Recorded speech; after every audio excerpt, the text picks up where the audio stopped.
What is this Abhimanyu? நான் உன்கிட்ட இருந்து இதை எதிர்பார்க்கல. நீயா ஒரு பொண்ணுகிட்ட இப்படி நடந்துகிட்ட? சின்ன வயசுல இருந்தே நீ அஸ்வினியையும் ரோகிணியையும் எப்படி பார்த்துப்ப? ஒருத்தரும் அவங்கள நெருங்க விட மாட்டியே. அப்படி இருந்த நீயா இத செஞ்சது? ஆதித்யா அஸ்வினிய கடத்தினாலும் பத்திரமாதான் உன் வீட்டுல கொண்டு வந்து விட்டுருக்கான். அது மட்டும் இல்ல, ஆதித்யாவும் அஸ்வினியும் லவ் பண்றாங்கன்னு வேற சொல்ற. அவங்க சூழ்நிலையையும் உன்னோட சூழ்நிலையையும் எப்படி மேட்ச் பண்ற? ஆதித்யா கடத்தினாலும் அஸ்வினி அவனை ஏத்துப்பா. Because she is in love with him. ஆனா இந்த பொண்ணு அப்படி இல்லையே. எதுக்கு பிசினஸையும் பர்சனல் லைஃபையும் முடிச்சு போடுறீங்க? அதுவும் பொண்ணுங்களை எதுக்கடா உள்ளுக்கு இழுத்திருக்கீங்க? இப்ப பாரு எந்த நிலைமையில நீ இந்த பொண்ணை கொண்டு வந்து இங்க சேர்த்திருக்கிற. ஒரு மருத்துவராகவும் அதே சமயம் உற்ற நண்பனாகவும் அடங்காத கோபத்தை குரலில் கொண்டு வந்தவன் சில நொடிகளில் தன்னை நிலைப்படுத்தி மூச்சு விட்டு பேச்சை தொடர எத்தனிக்கையில் கதவு தட்டப்படும் சத்தம் கேட்க அறைக்குள் நுழைந்த நர்ஸ், அந்த பொண்ணு முழிச்சிட்டாங்க டாக்டர் என்றாள்.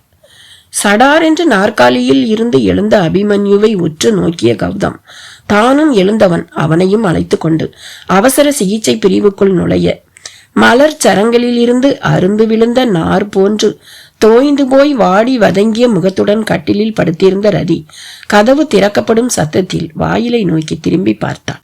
அங்கு மருத்துவருடன் உள்ளே நுழைந்த அபிமன்யுவை கண்டதும் ஒரு நொடி இதயம் தன் துடிப்பை நிறுத்தியது போல இருக்க, இதய வேதனையை தாங்காமல் மரணிக்கும் முன்னர் ஏற்படும் தீராத வேதனையை போன்ற பாவத்தை தன்னையும் அறியாமல் முகத்திற்கு கொண்டு வந்தவள் சட்டென்று முகத்தை திருப்பிக் கொள்ள, அவளின் வலி நிறைந்த பார்வையும் ஏமாற்றத்தால் கசங்கிய முகமும் அவளின் சகித்து கொள்ள இயலாத புறக்கணிப்பும் அபிமன்யுவின் இதயத்திற்கு காதலின் இழப்பை வலிக்க வலிக்க உணர்த்தியது.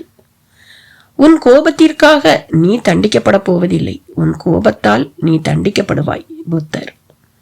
அதிர்ச்சியில தான் மயங்கி விழுந்திருக்கீங்க மிஸ் ரதி, இது போல உங்களுக்கு வருமா என்ற கேள்விக்கு அவனுக்கு பின்னால் நின்ற அபிமன்யுவை ஒரே ஒரு நொடி நிமிர்ந்து பார்த்தவள் பின் அவனை பார்க்க விரும்பாதது போல முகம் சுணங்கிய தன் செவிகளுக்கே கேட்காத குரலில், எங்க மேமோட அப்பா எங்க சுந்தரம் தாத்தா இறந்தப்ப நான் மயங்கி விழுந்துட்டதா எங்க டேட் சொல்லி இருக்காங்க. அதுல இருந்து எனக்கு எந்த அதிர்ச்சியும் கொடுக்க கூடாதுன்னு எங்க அண்ணன்க 2 பேரும் ரொம்ப ஜாக்கிரதையா பாத்துக்குவாங்க. ஆனா அதுக்கப்புறம் இன்னைக்குத்தான் இந்த மாதிரி நடந்திருக்கு என்று சொன்னவளின் குரல் தழுதழுத்தது. அபிமன்யுவின் பக்கம் திரும்பிய Gautam, I am sorry Abhimanyu, ஒரு டாக்டரா நான் நிச்சயமா போலீஸுக்கு இன்ஃபார்ம் பண்ணியே ஆகணும். தன் முகத்தை கூட காண விருப்பமில்லாமல் தன் பக்கம் திரும்பாமலே படுத்திருப்பவளை, தன்னை அறவே வெறுத்து விட்டதை போல முகம் கசங்கி இருப்பவளை வேதனையை சுமந்த முகத்துடன் பார்த்திருந்தவன் சரி என்பது போல தலை அசைக்க, போலீஸ் என்றதுமே படாரென்று கௌதமையும் அபிமன்யுவையும் நிமிர்ந்து பார்த்தவள் அவன் தொலைபேசியை எடுக்கவும் வேகமாக கட்டிலில் இருந்து எழ முற்பட்டவாறே, நோ டாக்டர் பிளீஸ், இதுவரைக்கும் நடந்தது போதும். எங்க ஃபேமிலிக்கு இதனால எந்த அவப்பெயரும் வர வேண்டாம். எங்க வீட்டுல நான் வேற ஏதாவது காரணம் சொல்லிக்கிறேன். நான் யார் மேலையும் கம்ப்ளைண்ட் கொடுக்க விரும்பல என்று கண்ணீர் விட்டு கதறினாள். இல்ல மிஸ் ரதி, நீங்க சாதாரணமா மயங்கி விழுந்து இங்க தூக்கிட்டு வரப்பட்டிருந்தா நீங்க என்னுடைய பேஷண்ட் மட்டும்தான். ஆனா இப்ப நடந்திருக்கிறது அப்படி இல்லையே. அபிமன்யு சொல்றத வச்சு பார்க்கும்போது என்று தயங்கியவன் ஒரு வினாடி அவனை திரும்பி பார்த்து விட்டு, இது கிரைம். இந்நேரம் உங்க அண்ணன் உங்களை காணோம்னு போலீஸ் ஃபோர்ஸையும் இன்வால்வ் பண்ணியிருக்க வாய்ப்பு இருக்கு. சோ நான் இப்ப இத போலீஸுக்கு இன்ஃபார்ம் பண்ணலன்னா இன்னைக்கு நடந்த தப்புக்கும் எங்க ஹாஸ்பிட்டலுக்கும் சம்பந்தம் இருக்குன்னு ஆயிடும். அதனால நான் போலீஸுக்கு சொல்லியே என்று கூட கௌதம் முடிக்கவில்லை. சட்டென்று அவனின் கரத்தை இறுக பற்றியவள், டாக்டர் ப்ளீஸ் புரிஞ்சுக்கோங்க, எனக்கு நடந்தது எங்க மாமுக்கு தெரிஞ்சா அவங்க உயிரையே விட்டுடுவாங்க. ப்ளீஸ், எனக்கு அதிர்ச்சியில தானே மயக்கம் வந்திருக்கு. அதுக்கு ஏதாவது காரணம் சொல்லி எங்க மாமா நான் சமாளிச்சுக்கிறேன். எங்க அண்ணா கிட்ட நான் பேசிக்கிறேன். ப்ளீஸ் கொஞ்சம் புரிஞ்சுக்கோங்க என்று இறைஞ்ச துவங்கினாள். சரி என்பது போல தலையசைத்த கௌதம் அபிமன்யுவின் முகத்தை நோக்க, இன்னும் தன்னையே வைத்த கண்கள் வாங்காமல் பார்த்திருந்தவனை கண்டு வலியுடன், டாக்டர் இவங்களை இங்கிருந்து முதல்ல போக சொல்லுங்க பிளீஸ் என்று ரதி கெஞ்சவும், அபிமன்யுவின் தோளை தொட்ட கௌதம் நான் பார்த்துக்கிறேன் என்பது போல சைகை செய்ய, சரி என்று தலையசைத்து வெளியேற எத்தனித்த அபிமன்யு அரை வாசலில் நின்று ஒரு முறை திரும்பி அவளை பார்த்தான். அவனின் விழிகள் தன் இதயத்தையே துளைத்தெடுப்பது போல ஊடுருவவும் மனதிற்குள்ளே போதும் இப்படி நீங்க என்னைய பார்த்தது. இந்த ஒரு பார்வைக்காக எத்தனை நாள் ஒளிஞ்சு ஒளிஞ்சு பார்த்துருக்கேன். வார்த்தைகளால நீங்க எதுவும் சொல்லலேனாலும் முட்டாள் மாதிரி கடத்தப்பட்டிருக்கிறத கூட மறந்து என்னோட காதலை மட்டும் மனசுக்குள்ள சுமந்துக்கிட்டு உங்க ஒரு பார்வைக்கு உருகி கரைஞ்சி குழஞ்சி போய் நின்னேனே. வேண்டாம், இனி இந்த பார்வையை எதிர்கொள்ற சக்தி எனக்கு இல்லை என்று புழுங்கியவள் தலை கவிழவும் விருட்டென்று வெளியேறினான் அபிமன்யு. காரை செலுத்திக் கொண்டிருப்பவனின் மனமும் புத்தியும் இழந்து விட்டாயே அபிமன்யு உன் காதலை என்று கூக்குரலிட்டு அலறி துடித்தது. வீட்டிற்கு வந்தவன் விடுவிடுவென்று படிகளில் ஏறி அறைக்குள் நுழைந்த வினாடியே தொப்பென்று கட்டிலில் சாய வெகு நேரம் வரை உறக்கமற்று படுத்திருந்தவன் விடிய விடிய விழித்திருக்க காலை உணவருந்த கூட கீழே இறங்கி வராதவனை கண்ட திவ்யா அவன் அறையை தட்டவும், மாம், நான் அப்புறமா வரேன், நீங்க போங்க என்றவன் அன்று முழுவதும் தன் அறையில் இருந்து வெளியே வந்தான் இல்லை. அலுவலகத்திற்கும் வராமல் முதல் முறையாக தன் அறைக்குள்ளேயே தங்களின் மகன் அடைந்து கிடப்பதை மனைவி கூற கேட்ட அர்ஜுன் அலுவலகத்தில் இருந்து விரைந்து வர சரியாக கீழிறங்கி வந்த அபிமன்யு தந்தையை கண்டு முன்னறையில் இருந்த சோபாவில் அமரவும், அபிமன்யு, நேத்து ஆதித்யா மறுபடியும் நம்ம ஆபீஸுக்கு வந்ததா கேள்விப்பட்டேன். உன்கிட்ட கேட்கலாம்னா நீ ஆபீஸை விட்டு சீக்கிரமே போயிட்டேன்னு சொன்னாங்க. இன்னைக்கு காலையில இருந்து நீ என் காலையும் அட்டன் பண்ணல. என்ன விஷயம்? எதுக்கு ஆதித்யா வந்தான் என்ற கேள்விக்கு பதில் சொல்ல வாயை திறப்பதற்குள் அலறி அடித்துக்கொண்டு ஓடி வந்தாள் அஸ்வினி. அண்ணா, ரதி சூசைட் பண்ணிக்க முயற்சி செஞ்சதா இப்பதான் கேள்விப்பட்டேன், அதான் ஓடி வந்தேன். வீட்டின் முன்னறையில் அமர்ந்து தந்தையுடன் பேசிக்கொண்டிருந்த அபிமன்யு அதிர்ந்து சரேல் என்று எழுந்ததில் அவன் மடியில் இருந்த ஐபேடும் கரத்தில் இருந்து தவறவிட்ட அலைபேசியும் படீரென்று கீழே விழுந்து தெரித்ததில் அவனது அருகில் வைக்கப்பட்டிருந்த ஆள் உயர அலங்கார பீங்கான் ஜாடி அவன் எழுந்த வேகத்தில் அவனது உடல் பட்டு தரையில் விழுந்து சுக்கல் சுக்கலாக உடைந்து அந்த அறையையே பதற வைக்கும் வகையில் அகங்காரமாக எதிரொலித்தது. மைந்தனின் பதற்றத்தை கண்டு தானும் எழுந்தான் அர்ஜுன். அவள் அண்ணா ரதி என்று கூறியதுமே அர்ஜுனுக்கு ஓரளவு புரிந்துவிட்டது. ஏனென்றால் அபிமன்யு அன்று காலையில் இருந்தே அலுவலகத்திற்கு செல்லவில்லை, உணவு உண்ணவும் கீழே வரவில்லை. அவனின் முகமே காட்டி கொடுத்தது அவன் ஏதோ கலக்கத்தில் இருக்கிறான் என்று. அது மட்டுமல்ல, நேற்று மாலை விரைவாக அலுவலகத்தை விட்டு வெளியேறியவன் வெகு நேரம் சென்றும் திரும்பி வரவில்லை. அதன் பின்னர் ஆதித்யா அபிமன்யுவை சந்திக்க வந்ததாக கதிர் கூறியிருந்தான். ஆனால் அவனை பற்றி அர்ஜுன் அபிமன்யுவிடம் கேட்க எத்தனையோ முயற்சித்தும் தந்தையிடம் சிக்காமல் சாமர்த்தியமாக தப்பித்துக் கொண்டு இருந்தான். ஆக ஒன்றுடன் ஒன்று முடிச்சிட்டு பார்க்கும் பொழுது யாராக இருக்கும் இந்த ரதி என்று அர்ஜுனுக்கு புலப்பட்டது. ஆனால் அவளின் தற்கொலை முயற்சிக்கும் தன் மகனுக்கும் தொடர்பு இருக்கும் என்று அவன் கனவிலும் நினைத்து பார்க்கவில்லை. என்ன அபிமன்யு, யாரு ரதின்னு கேட்கிறேன்ல, அவங்க எதுக்கு தற்கொலை முயற்சி பண்ணியிருக்காங்க? தந்தையின் கேள்வியில் அவரை ஒருமுறை திரும்பி பார்த்தவன் சில வினாடிகள் ஸ்தம்பித்த நிலையில் அவனையே இமைக்க மறந்து பார்த்திருந்தவன் தொப்பென்று சோபாவில் அமர்ந்து தன் இரு கரங்களாலும் தலையை பிடித்து கொண்டு குனிய அர்ஜுனுக்கு புரிந்து போனது.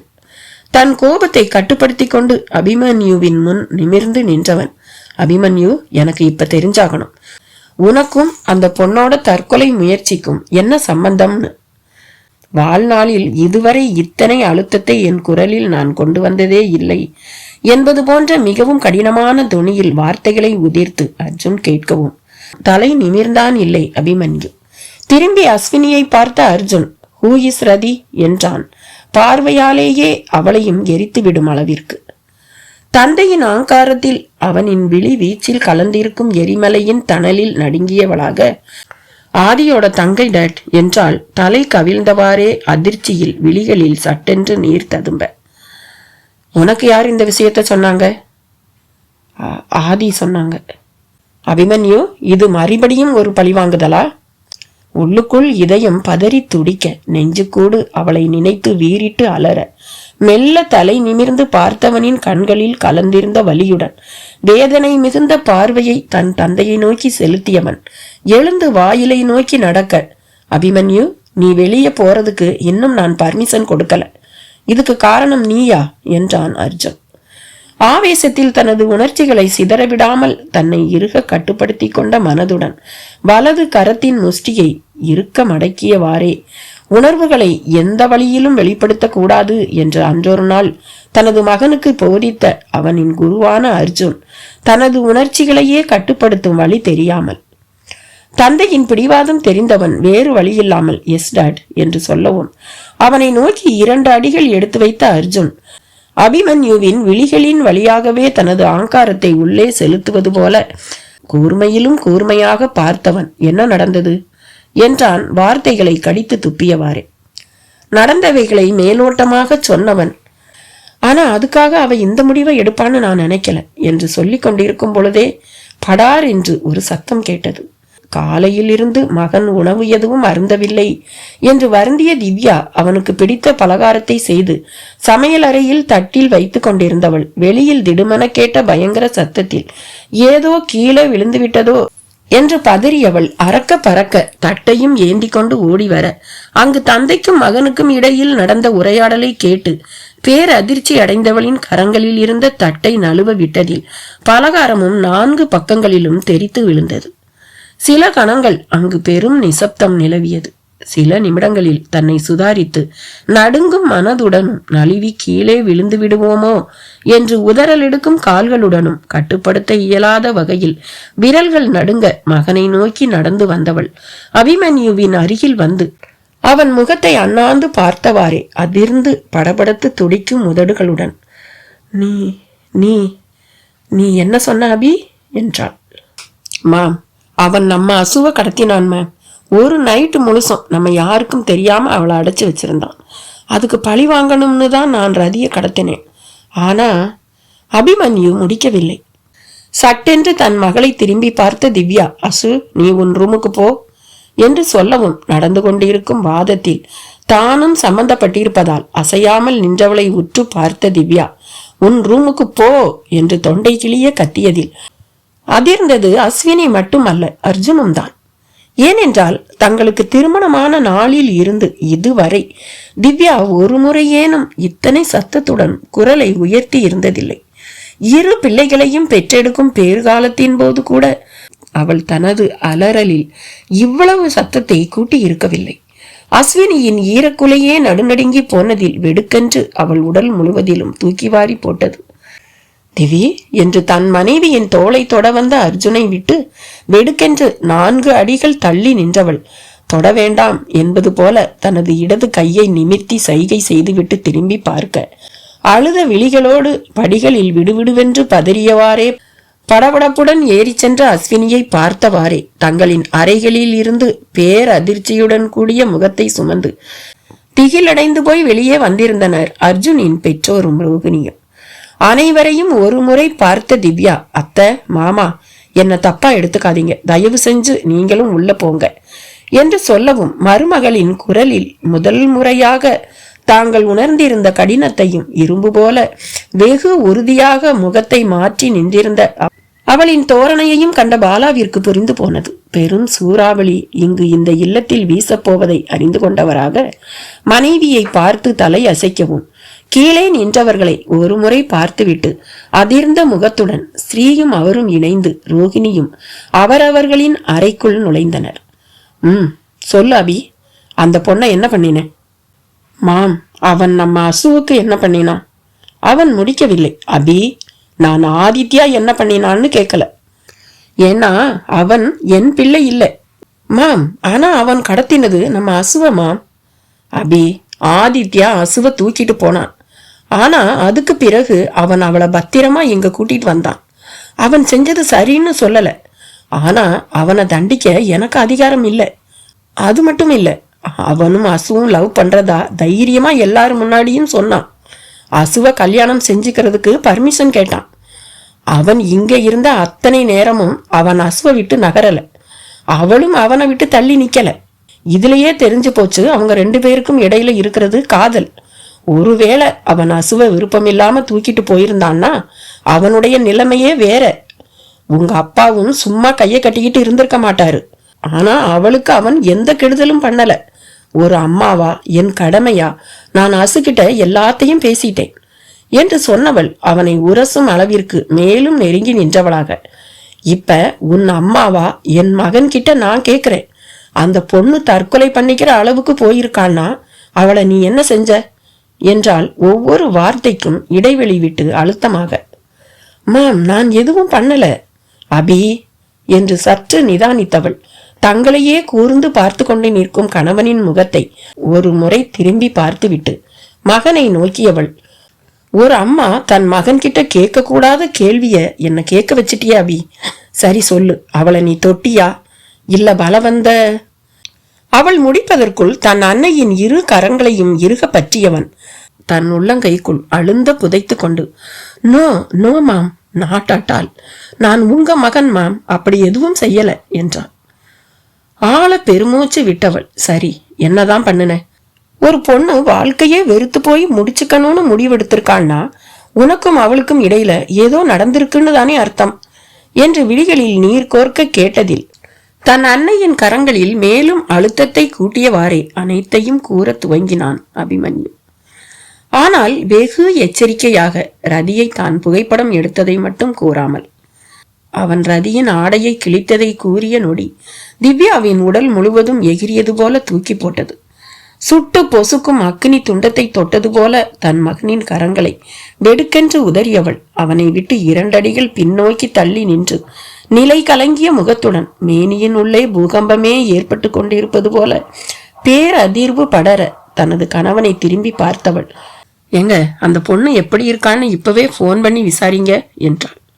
சட்டென்று தன் அலைபேசியை எடுத்த அர்ஜுன் யாருக்கோ அழைத்தவன் அடுத்தடுத்து சிலருக்கு அழைத்து ரதியின் உடல்நிலையை பற்றி தீவிரமாக விசாரிக்க அவளது உயிருக்கு ஆபத்து ஒன்றும் இல்லை என்ற விஷயத்தை மனைவியிடம் பகிரவும், இப்ப நீ உன்னோட பேச்ச தொடரலாம் என்பது போல மகனை பார்த்தாள். மாம், சாரி மாம், நான் வேணும்னு பண்ணலமா. ஆதித்யா அசுவை அடைச்சு வச்சிருந்த மாதிரி அவளை அந்த வீட்டுல வச்சுட்டு அவனை போலவே அவன் வீட்டுல கொண்டு போய் விட்டுடணும் அப்படின்னு தான் பிளான் பண்ணியிருந்தேன் மேம். ஆனா அவ என்னை தள்ளி விட்டுட்டு ஓட ட்ரை பண்ணவும் அவளை பிடிக்கிறதுக்காக சும்மா பிடிச்சுதான் இழுத்தேன். அதுல அவ ட்ரெஸ் கிழிஞ்சிடுச்சு. ஆனா உண்மையில என் மனசுல எந்த கெட்ட எண்ணமும் இல்ல மேம். ஆனா அவளுக்கு ஏதாவது அதிர்ச்சி ஏற்பட்டா அவ மயங்கிடுவான்னு எனக்கு தெரியாது. நான் அவளை பிடிச்சு இழுத்த உடனேயே அவ என் மேலேயே மயங்கி விழுந்துட்டா. நான் உடனே ஹாஸ்பிட்டலுக்கு தூக்கிட்டு போய் ட்ரீட்மெண்ட்டும் கொடுத்தாச்சு. ஆனா இருந்தும் அவ ஏன் இந்த முடிவு எடுத்தான்னு தெரியலமா என்றான் அன்னையின் கலங்கிய விழிகளை ஆழ்ந்து பார்த்தவாறே.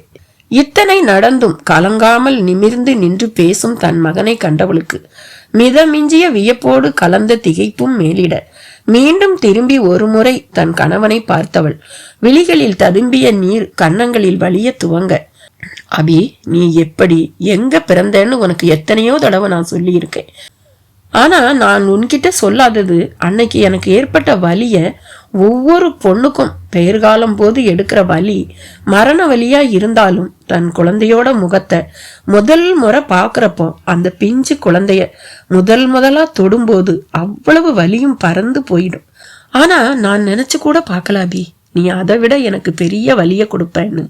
சொல்ல போனா இப்ப இந்த நிமிஷம் என் உயிர் நிஜமாவே என்கிட்ட இருந்து போயிட்ட மாதிரி இருக்குது மாம் என்று அவளை நோக்கி அடியெடுத்து வைத்தவனை நோக்கி தன் கரத்தை உயர்த்தி வராதே என்று செய்கை செய்தவாறே இன்னும் ஒரு அடி பின்னால் எடுத்து வைத்து நகர்ந்தவள்.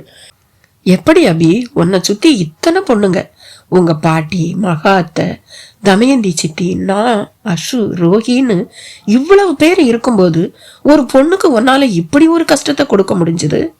சில நொடிகள் நிதானித்தவள் ஆழ பெருமூச்செறிந்து இது நாள் வரை கனிவும் பாசமும் மட்டுமே பொங்கி வழிந்த விழிகளில் முதல் முறை ஆங்காரமும் ஆவேசமும் துணிவும் படர தன் கணவனையும் மகனையும் பார்த்து பேச துவங்கினாள். அந்த மகாபாரதத்துல மண்டபம் ஒன்ன கட்டி அதை பார்க்க வாங்கன்னு வரவழைச்சு சூதாட வச்சதுனால தங்களையும் அடமானம் வச்சு கடைசியில தங்களோட மனைவியான திரௌபதியையும் பகடைக்காயா வச்சாங்க பாண்டவர்கள்.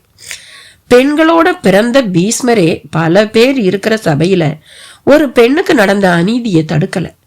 திரௌபதிய சபைக்கு இழுத்து வந்த துச்சாதனன் கொஞ்சம் கூட ஈவு இரக்கம் இல்லாம அத்தனை பேருக்கு முன்னாடி அவளோட துகில உரிச்சான். ஆனா இன்னைக்கு எனக்கு அந்த சபையிலேயே இருக்கிற மாதிரி தெரியுதுங்க. இப்ப சொல்லுங்க, இந்த இடத்துல என்னோட அர்ஜுனும் என்னோட அபிமன்யுவும் எந்த இடத்துல இருக்காங்க? பொண்ண பகடக்காயா வச்ச பாண்டவர்களா இல்ல துகிலுறிஞ்ச கௌரவர்களா இல்ல 2மா என்று சொன்னவள் வாய் விட்டு கதறவும் அதிர்ந்தார்கள் அர்ஜுனும் அபிமன்யுவும். திவி, கணவனின் குரலில் அவனை திரும்பி பார்த்து தன்னை ஆசுவாசப்படுத்தி கொண்ட திவ்யா, இங்க துச்சாதனன் துயில் உரிக்கல, அர்ஜுனன் மகன் அபிமன்யு துயில் உரிச்சிருக்கான். இதுக்குத்தான் நீங்க இவனுக்கு இந்த பேர் வைக்கணும்னு சொன்னீங்களா? திவி, பிளீஸ் டி, கொஞ்சம் பொறுமையா இரு. என்ன நடந்ததுன்னு முதல்ல விசாரிக்கலாம். இதுக்கு மேல என்னங்க நடக்கணுங்கிறீங்க? மீண்டும் அபிமன்யுவின் மீது தனது சூடான பார்வையை வீசியவாறே, ஒரு பொண்ணுக்கு ரொம்ப முக்கியமா நான் நினைக்கிறது முதல்ல அவளோட கற்பு, 2வது அவளோட தன்மானம், 3வது அவளோட மனைவிங்கிற உரிமை. உன்னோட அத்தை மகாவே ஒருத்தன் தொட வந்தான்னு தெரிஞ்சதும் நிற மாசமா இருந்தன்னா என் வலிய கூட பொறுக்காம அந்த ராட்சசன் கிட்ட இருந்து அவளை காப்பாத்த அவனை பிடிச்சு தள்ளுனேன். ஆனா அதோட விளைவு யாருமில்லாத ஒரு இடத்துல எந்த மருத்துவ உதவியும் இல்லாம உன்னை நான் பிரசவிச்சேன். ஒருவேளை உங்க அப்பா மட்டும் அங்க சரியான நேரத்துக்கு வரலன்னா நானோ நீயோ இந்நேரம் உயிரோட இருந்திருக்க மாட்டோம். ஏன்னா எனக்கு என் உசுரை விட மகாவோட கற்பு முக்கியமா பட்டுச்சு. 2வது பெண்ணோட தன்மானம் என்று சொன்னவள் தான் கூற போகும் விஷயத்திற்கு முன்கூட்டியே மன்னிப்புக்கு இறைஞ்சும் முகபாவத்துடன் தன் கண்களை இடுக்கி தன் கணவனிடம் மன்னிப்பு யாசித்து பின் தொடர்ந்தாள். உங்க அப்பா என்ன அவரை கல்யாணம் பண்ணிக்க தகுதி இல்லைன்னு சொன்னப்போ நான் இந்த வீட்டை விட்டே வெளியேறி போனேன். அதுக்கு அவரோட வாழ்க்கைய நான் வீணடிக்க விரும்பாதது மட்டும் காரணம் இல்லை. நான் இவரை பணத்துக்காக கல்யாணம் செஞ்சுக்கலேங்கிறத நிரூபிக்கத்தான். இவர் அப்ப இருந்த நிலையில கோபத்துலதான் சொன்னார். உண்மையில இவருக்கும் அந்த மாதிரி எண்ணம் இல்லை. ஆனா எனக்கு அது அப்ப தெரியாது. பணத்துக்காகத்தானே யாருன்னே தெரியாத என்ன கல்யாணம் பண்ணிக்கிட்டேன்னு இவர் கேட்டப்ப அப்பவே செத்து போயிட்ட மாதிரி இருந்துச்சு எனக்கு. ஏன்னா எந்த காலத்திலையும் பணத்துக்காக ஆசைப்பட்டவ கிடையாது இந்த திவ்யா. இவர் அப்படி சொன்னப்போ அங்க என் தன்மானம் அடிபட்டுச்சு. ஏன் ஏழைகளுக்கு தன்மானம் இருக்கக்கூடாதா என்ன? ஏழைகளா இருக்கிறவங்க எல்லாருமே பணத்துக்காக என்ன வேணும்னாலும் செய்வாங்கன்னு இவர் நினைச்சிட்டாரோன்னு நினைச்சப்போ அதனால இவரை மட்டும் இல்லை, எனக்கு ரொம்ப பிடிச்ச, நான் இந்த உலகத்திலேயே ரொம்ப மரியாதை வச்சிருந்த உங்க பாட்டி, என் அத்தை, அவங்களையும் விட்டுட்டு போனேன். அவர் எனக்கு மட்டும்தான். இப்பவும் எப்பவும் இந்த 3ஐயும் ஒரு பொண்ணு யாருக்காகவும் விட்டு கொடுக்க மாட்டா, கொடுக்க கூடாது. அப்படி பார்த்தா நீ அவளை கடத்தினப்ப அவளுடைய தன்மானத்தை, சுய கௌரவத்தை பறிச்சிருக்க. அவளை நீ தொட்டப்ப அவ தன்னுடைய கற்பே பறிபோனதா நினைச்சிருக்கா. அதனாலதான் தன்னோட உசுரை மாச்சிக்கிற அளவுக்கு போயிருக்கா. இப்பேற்பட்ட பொண்ணு நிச்சயமா அவ கணவனை யாருக்கும் விட்டு தரமாட்டா. அப்படின்னா அவளுடைய விருப்பத்தோட நீதான் அவளோட கணவனா ஆகணும். அவதான் இந்த வீட்டுக்கு மருமகளா வரணும். தன் மனையாளின் குரலில் தெளிவும் நிதானமும் திடமும் இருந்ததை கண்டு அர்ஜுனே அதிசயித்து போனான். அபி, உங்க பாட்டி சொன்னதுனால முன்ன பின்ன தெரியாத என் கழுத்துல இவர் தாலி கட்டினாரு. இவருக்கு விருப்பம் இல்லாட்டியும் அம்மாவை அவமானப்படுத்திடக்கூடாதுங்கிற நினைப்புல அத்தனை பேருக்கும் முன்னாடி என்ன கல்யாணம் பண்ணிக்கிட்டாரு. இவருக்கு பிறந்த நீ இவரை மாதிரி இருப்பேன்னு நினைக்கிறேன். என்ன அவமானப்படுத்த கூடாதுன்னு நினைச்சா ரதியை சம்மதிக்க வச்சு அவளை கல்யாணம் பண்ணி எனக்கு மருமகளா இந்த வீட்டுக்கு கொண்டு வா. அவ யார் வீட்டு பொண்ணா வேணா இருந்துட்டு போகட்டும், எனக்கு அதை பத்தி கவலை இல்லை. ஆனா இனி அவதான் என் மருமக. தன் கணவனை நெருங்கியவள் அவனது முகத்தை அண்ணாந்து பார்த்தாள். அன்னைக்கு மகாபாரதத்துல திரௌபதி கேட்ட கேள்விய அவளுக்கு பதிலா நான் கேக்குறதா வச்சுக்கங்க. இந்த அர்ஜுனோட பதில் என்னவா இருக்கும்? உங்க மகன் செஞ்சதுக்கு என்ன சொல்ல போறீங்க என்றாள் கலங்கிய விழிகளுடன். திடமான முடிவெடுத்து நின்றிருந்தவளை மேலும் நெருங்கிய அர்ஜுன் தன் 2 கரங்களையும் கொண்டு அவளின் முகத்தை பற்றியவன் தன் மனையாளின் விழிகளில் வழியும் நீரை தன் 2 பெரு விரல்களாலும் மென்மையாக துடைத்தவாறே, நிச்சயமா சரியில்லை திவி. செஞ்சது என்னோட மகனா இருந்தாலும் ஒரு பொண்ணை அவளுக்கு விருப்பம் இல்லாம தொடர்றது தப்பு. அது மனைவியாகட்டும் காதலியாகட்டும், இது தர்மம் இல்லை என்றான் உறுதியான குரலில். எனக்கு அந்த பொண்ணுதான் மருமகளா வரணும்னு மனசு அடிச்சுக்குதுங்க. அதுக்கு அந்த பொண்ணு சம்மதிப்பாளா? இப்படி ஒருத்தனை கல்யாணம் செஞ்சுக்க விருப்பப்படுவாளா? திரும்பி அபிமன்யுவை ஒரு முறை பார்த்த அர்ஜுன் மனைவியின் முகத்தை நோக்கியவன், தெரியல திவி, ஆனா ஒண்ணு மட்டும் நிச்சயம். ஒருவேளை அபிமன்யுவை கல்யாணம் பண்ணிக்க ரதியும் அவங்க வீட்டுல இருக்கிறவங்களும் சம்மதிச்சாங்கன்னா நீ என்ன முடிவெடுக்கிறியோ அதுக்கு நாங்க எல்லோருமே கட்டுப்படுவோம். நம்ம குடும்பத்தை பொறுத்த வர என்ன பத்தியோ இல்ல நம்ம பிள்ளைங்களை பத்தியோ முடிவு எடுக்கிறதுக்கு உனக்கு மட்டும்தான் உரிமை இருக்கு. அதை மாத்திர உரிமை இங்க எனக்கு கூட இல்லை. வா, அந்த பொண்ணை பார்க்கலாம், மத்ததை அப்புறமா பேசிக்கலாம் என்றவன் அபிமன்யுவை பார்த்து நீயும் வா என்பது போல தலையசைத்து வெளியேறினான்.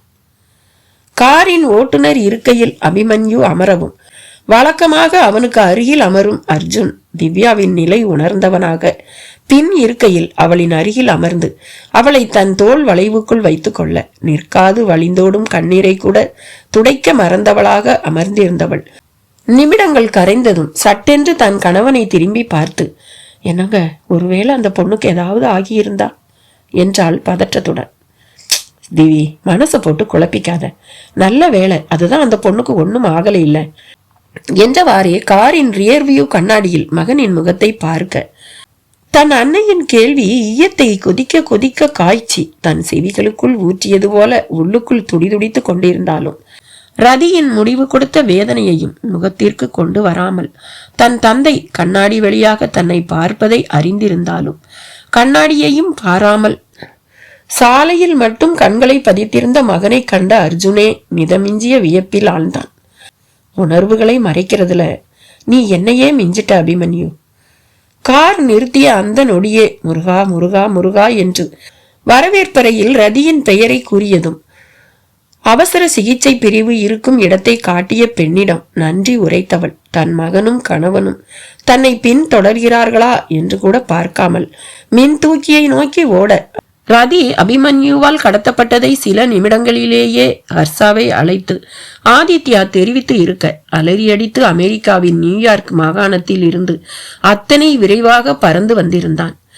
இந்த நிமிடம் அவனின் எண்ணங்கள் முழுவதிலும் அவன் செல்ல மகள் ரதியை காண்பதில் மட்டும்தான் இருந்தது.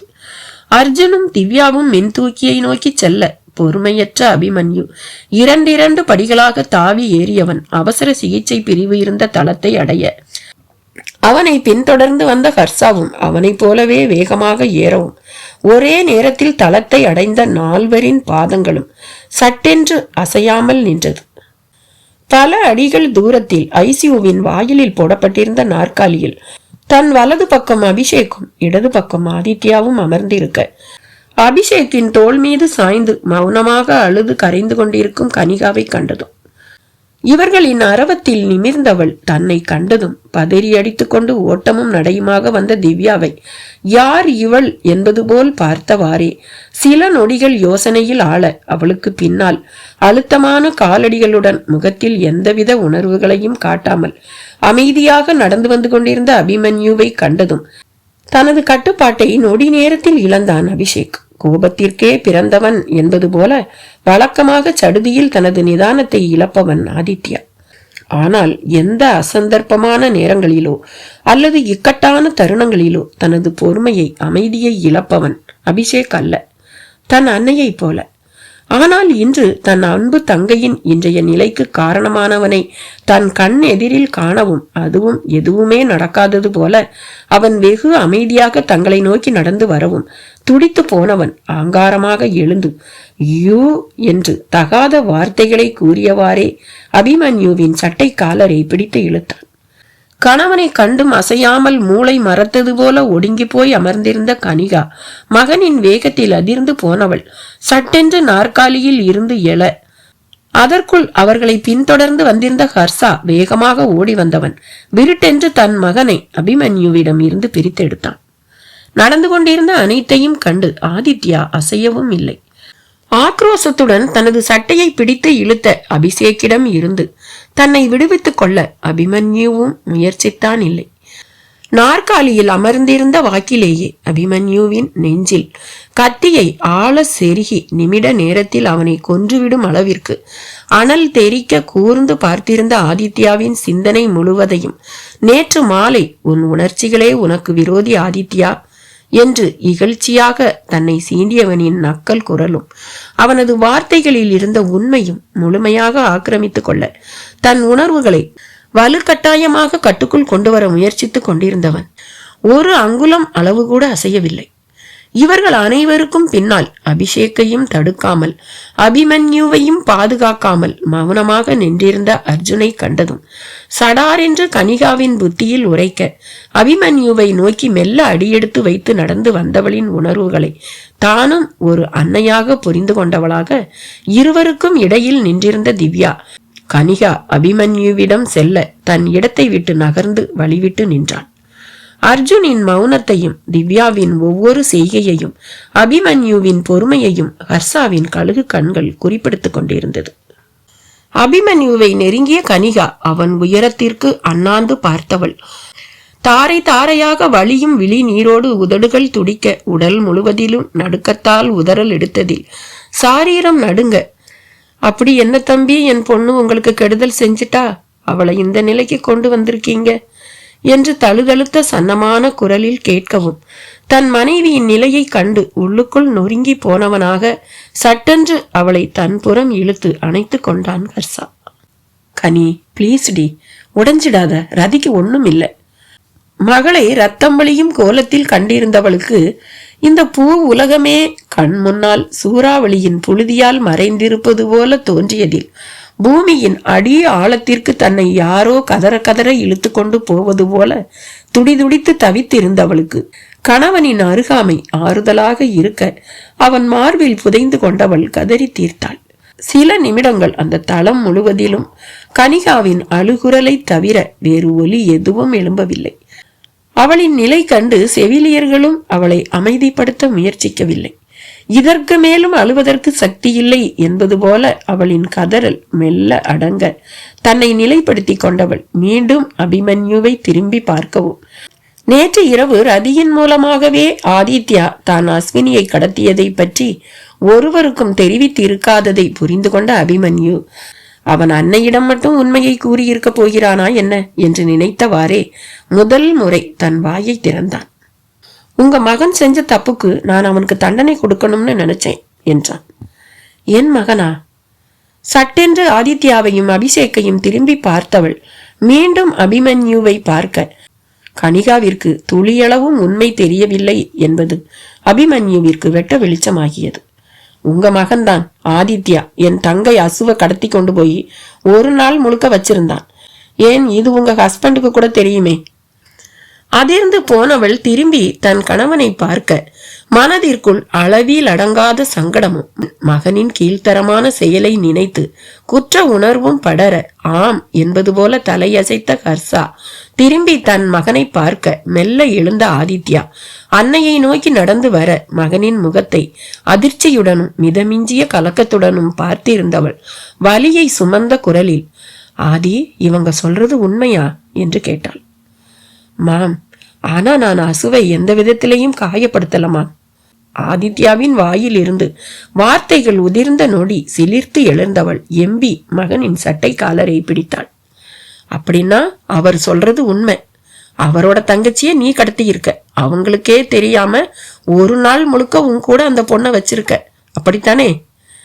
மாமானா என்று ஏதோ சொல்ல வாய் எடுத்தவனை தன்னை நோக்கி கீழே இழுத்தவள் அவன் முகம் தனது முகத்திற்கு அருகில் வரவும் அவனின் விழிகளை கூர்ந்து பார்த்தவளாக, சே, உன்னை என் பிள்ளைன்னு சொல்லிக்கவே வெக்கமாயிருக்கடா என்றவள் அவனை 2 அடிகள் புறம் தள்ளினாள்.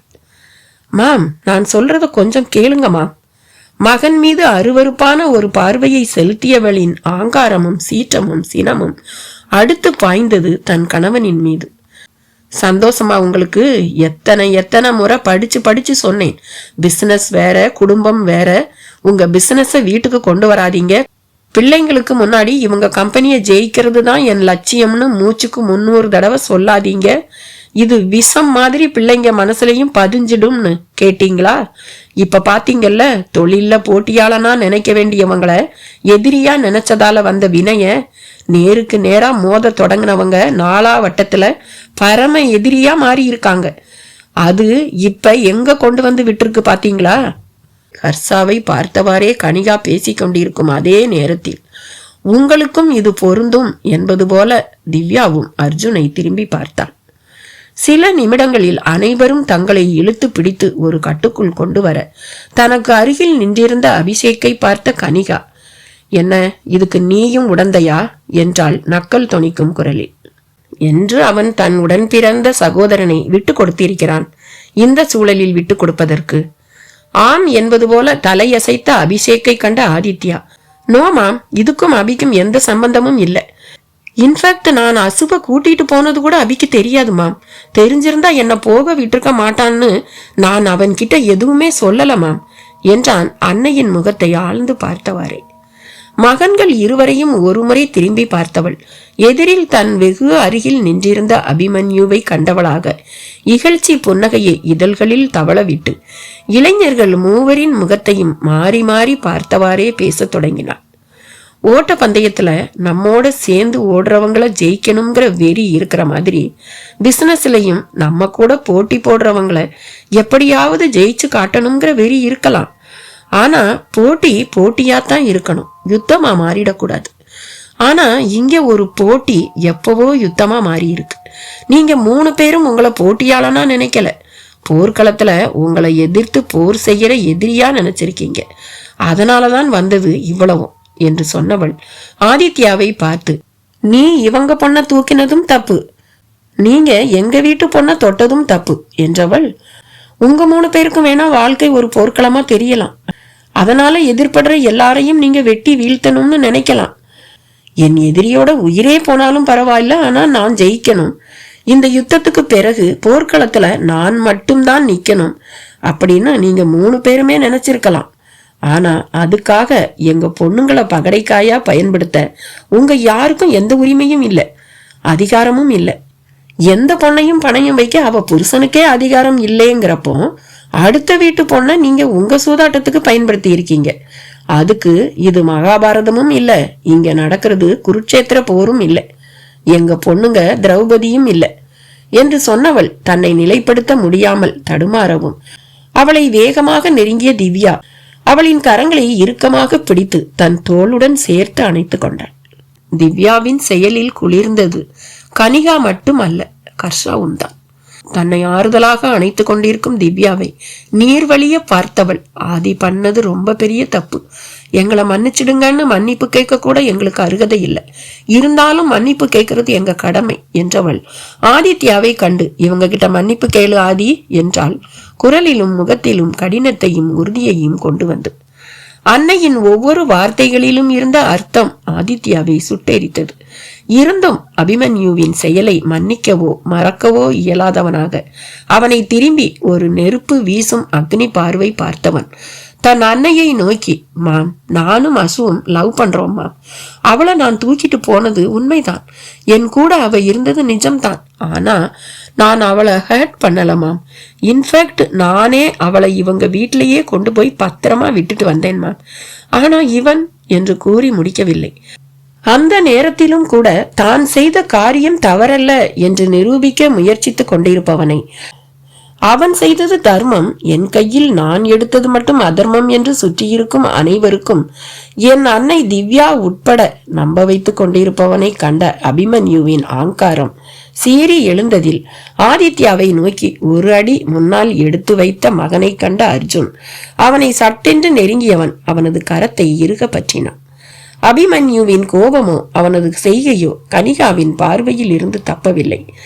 இருந்தும் தன்னை சமன்படுத்தி கொண்டவளாக, ஆதி, நீ இவங்க பொண்ண லவ் பண்றியா இல்லையாங்கிறது இப்ப முக்கியம் கிடையாது. ஆனா அவங்க விருப்பம் இல்லாம அவங்க பொண்ணோட சம்மதம் இல்லாம நீ அந்த பொண்ணை கூட்டிகிட்டு போயிருக்க, அது தப்பு. அதுக்கு நீ இவங்க கிட்ட மன்னிப்பு கேட்டே ஆகணும். இல்ல இனியும் என்னால இறங்கி வர முடியாதுன்னு நீ நினைச்சின்னா இன்னையோட என்ன மறந்து என்று கூட அவள் முடிக்கவில்லை. சட்டென்று திவ்யாவின் பக்கம் திரும்பிய ஆதித்யா, சாரி ஆண்டி, என்னை மன்னிச்சிடுங்க என்றான். வாழ்க்கையில் ஆதித்யாவை தான் சந்தித்திருந்த ஒவ்வொரு முறையும் அவனை கண்டு அஞ்சி அவனின் ஹேலஸ் நிற விழிகளை கண்டு உள்ளுக்குள் பயந்து தன் கணவனின் விரல்களை தன்னையும் அறியாமல் இறுக பற்றி கொண்டு நின்றிருந்த திவ்யா முதல் முறை அவனிடம் சென்று அவனது தோளை பற்றியவாறே கனிவுடன் நோக்கியவள் அபிமன்யுவின் பக்கம் திரும்பி, அபி, இங்க வா என்றாள். அன்னையின் வெகு அருகில் ஆதித்யா நின்று கொண்டிருப்பதால் அவர்களின் அருகே செல்ல விருப்பமற்று இருந்தாலும், அவனது வாசனை கூட தன் மீது படக்கூடாது என்று உள்ளுக்குள் கொதித்து கொண்டிருந்தாலும், வேறு வழியின்றி திவ்யாவை நெருங்கியவனை கண்டு, நான் சொல்லணும்னு அவசியம் இல்ல அபி, கேளு என்று சொல்லவும், அன்னையின் பார்வையில் இருந்த அர்த்தத்தை உணர்ந்தவனாக கனிகாவை நோக்கி நடந்து வந்தவன் அவளின் கரம் பற்றி, சாரி ஆண்டி, நான் ரதி இந்த முடிவெடுப்பான்னு கொஞ்சம் கூட நினைக்கல, ஐ எம் ரியலி சாரி என்றான். பிள்ளைகள் இருவரும் மன்னிப்பு இறைஞ்சியதில் சிறிதே ஆசுவாசம் அடைந்த பெண்கள் இருவரும் நாற்காலியில் அமர, வெளிப்பார்வைக்கு பெரும் சூறாவளிக்கு பின் நிலவும் அமைதியைப் போல அந்த சூழ்நிலை தோற்றுவித்திருந்தாலும், இந்த நிமிடத்திலும் தங்களின் வேட்டை முடியவில்லை, ஆவேசம் அடங்கவில்லை என்பது போல இரட்டை சிங்கங்களும் வேங்கை புலியும் எதிரெதிரில் அமர்ந்திருப்பதை போல இருந்தது அந்த காட்சி.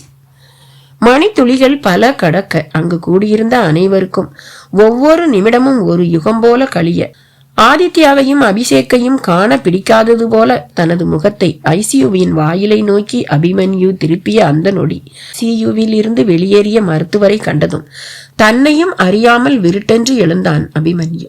அவனது வேகத்தின் செய்கையில் அவனை சட்டென்று திரும்பி பார்த்த கனிகாவிற்கு புரிந்து போனது.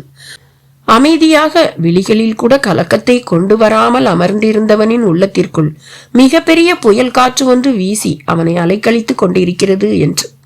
அவனின் வலியை புரிந்து கொண்ட கனிகா தன் கணவனை திரும்பி பார்க்க விடுவிடுவென்று மருத்துவரை நோக்கி நடந்த Harsha, how is he doctor என்றான் பதற்றத்துடன்.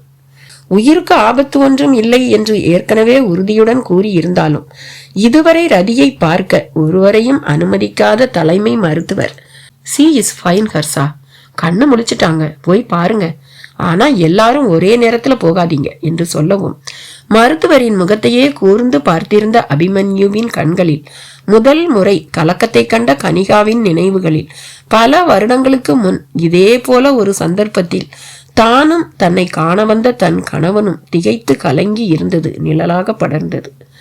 அன்று இதை போலவே ஒரு இறுக்கமான சூழ்நிலையில் வேறு வழியில்லாமல் தன்னை மாய்த்து கொள்ள அவள் விஷம் அருந்தி இருக்க, அவளை காண ஓடி வந்த ஹர்ஷாவின் மனநிலையில் இன்று அபிமன்யு இருப்பதை உணர்ந்து கொண்டவளாக அவனை திரும்பி பார்த்தவள், நீங்க போங்க தம்பி என்றாள்.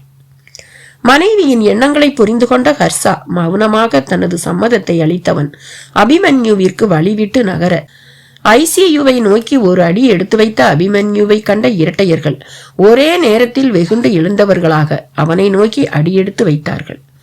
அவர்களை தன் பார்வையாலேயே கட்டளையிட்டு தடுத்து நிறுத்திய கனிகா மீண்டும் அபிமன்யுவை பார்த்தவள், நீங்க போய் பாருங்க என்றாள்.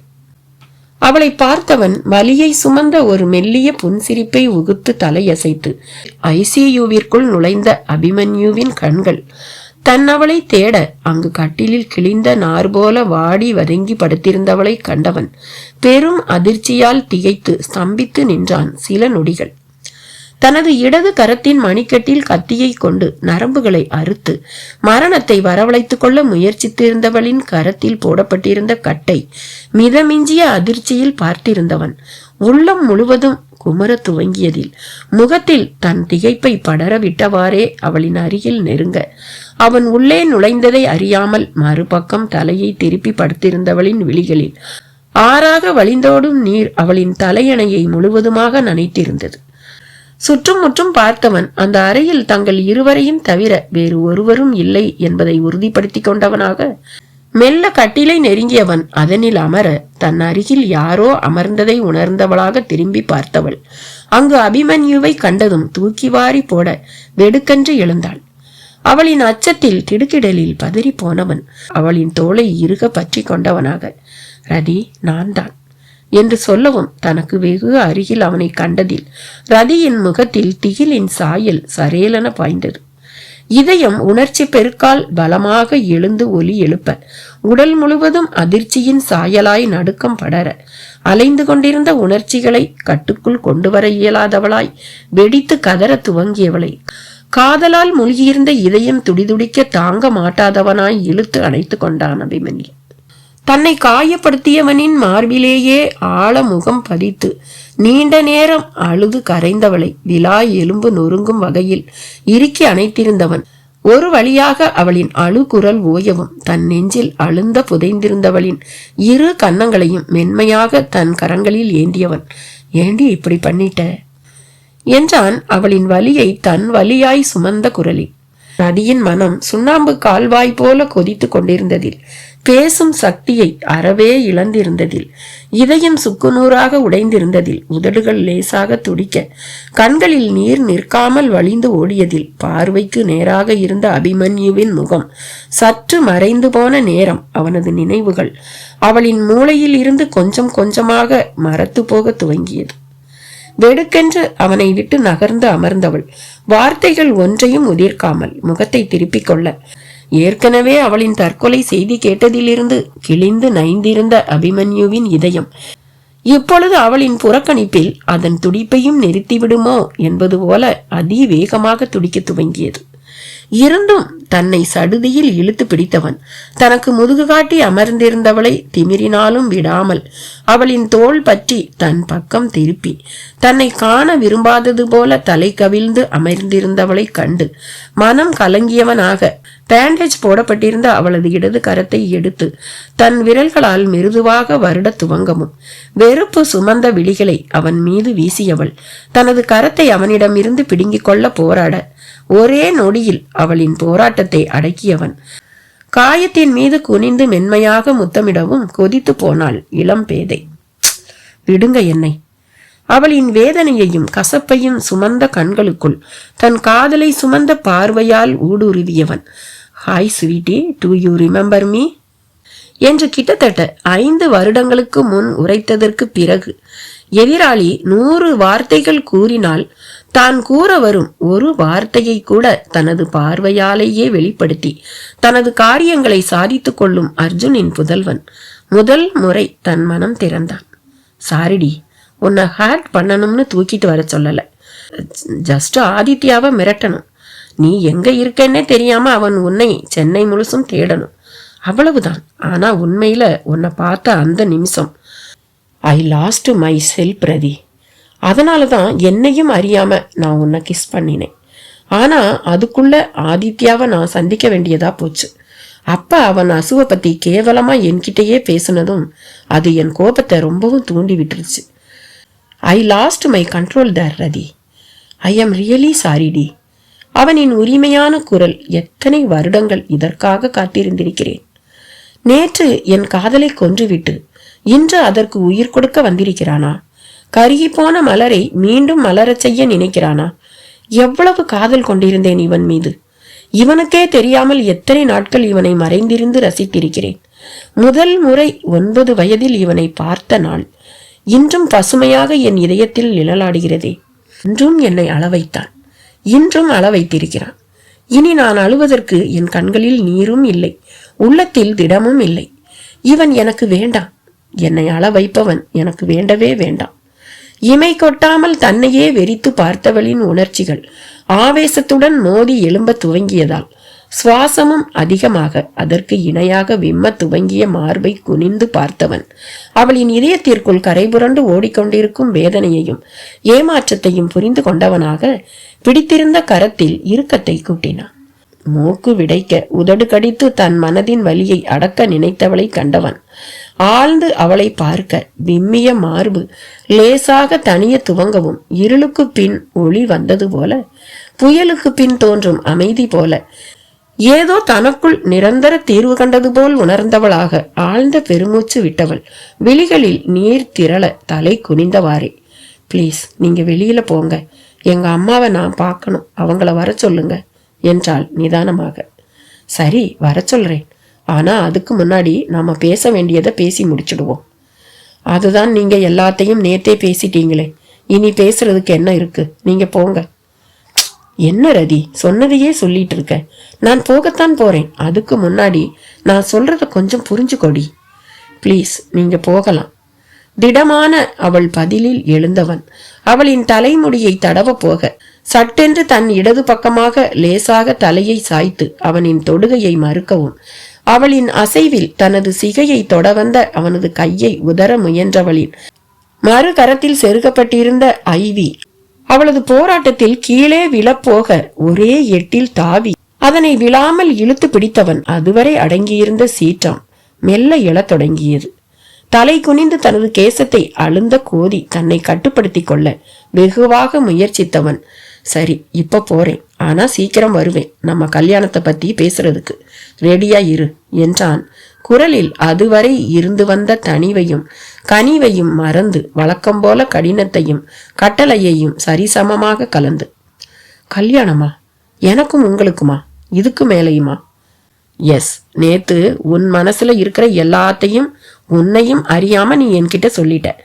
என் மேல இவ்வளவு காதல் வச்சிருக்கிறவள, நான் செஞ்ச தப்புக்கு உயிரையே போக்கிக்க நினைச்ச உன்னை விட எனக்கு நல்ல பொண்ணு வேற எங்கடி கிடைப்பா? அதனால நம்ம 2 பேருக்கும் தான் கல்யாணம். உன் உடம்பு சரியானதும் அது நடக்கும் சீக்கிரமே என்று சலித்து கொண்டவளாக வதங்கிய வதனத்துடன் அவனை நிமிர்ந்து பார்த்து முறைத்தவள் அறையின் வாயிலை எட்டி பார்க்க அவளின் எண்ணம் புரிந்தது அபிமன்யுவிற்கு. மயிரிழையில் உயிர் தப்பியிருக்கிறாள். நேற்று என்னால் இவள் அடைந்த துன்பம் போதும். இந்த நிமிடம் இவளுக்கு தேவை அமைதி.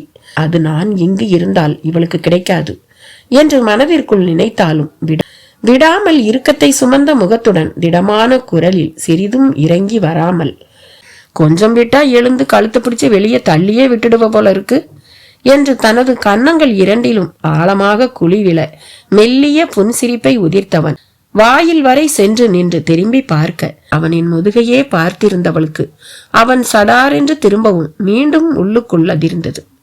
இமை கொட்டாமல் அவனையே விழித்த வண்ணம் அரண்டு போய் பார்த்திருக்க அதுவரை புன்சிரிப்பை சுமந்திருந்த அபிமன்யுவின் அதரங்கள் சட்டென்று இறுகியது. ரதி, உன் உயிருக்கு இனி எந்த ஆபத்தும் இல்லைன்னு டாக்டர் சொல்லிட்டாங்க. அதனால சொல்றேன்னு கேட்டுக்கோ. இனி உன்னோட உயிர் உனக்கு சொந்தம் இல்லை, அது எனக்கு மட்டும்தான் சொந்தம். என்ன மீறி உன் உயிரை திரும்பவும் நீ எடுக்கணும்னு துணிஞ்சா? நொடி நேரம் நிதானித்து அவளின் விழிகளை ஆழ்ந்து நோக்கியவாறே, நான் ஏன் அப்படி செஞ்சேன்? என் மனசுல நீ இருக்கியா இல்லையா? எனக்குள்ள பதிஞ்சிருக்கிற உனக்கு நான் கஷ்டம் கொடுப்பேனா மாட்டேனான்னு எதையுமே புரிஞ்சுக்காம சட்டுன்னு இன்னைக்கு நீ எடுத்த முட்டாள்தனமான முடிவை மறுபடியும் எடுக்கணும்னு நினைச்சா நீ நினைக்கிறதுக்கு முன்னாடியே நான் அங்க இருப்பேன். கண்களில் இனி உன்னை நான் விடமாட்டேன் என்ற அதி தீவிர பார்வையுடன் கூறியவன் அடுத்த நொடியே அந்த அறையை விட்டு விருட்டென்று வெளியேறினான். வேங்கைக்குள்ளும் ஒரு மனமான மனம் உண்டு. என் இதயத்தை பார், என் மென்மையை உணர ஒரு முறை. நான் ரசனை கலந்த கருணையுடன் உயிர் குடிக்கும் கொலைக்காரன். என் இதயத்தை உள்ளே புகுந்து பார் ஒரு முறை அன்பே. இந்த கதையோட தொடர்ச்சி அடுத்த பதிவுல. பாய்.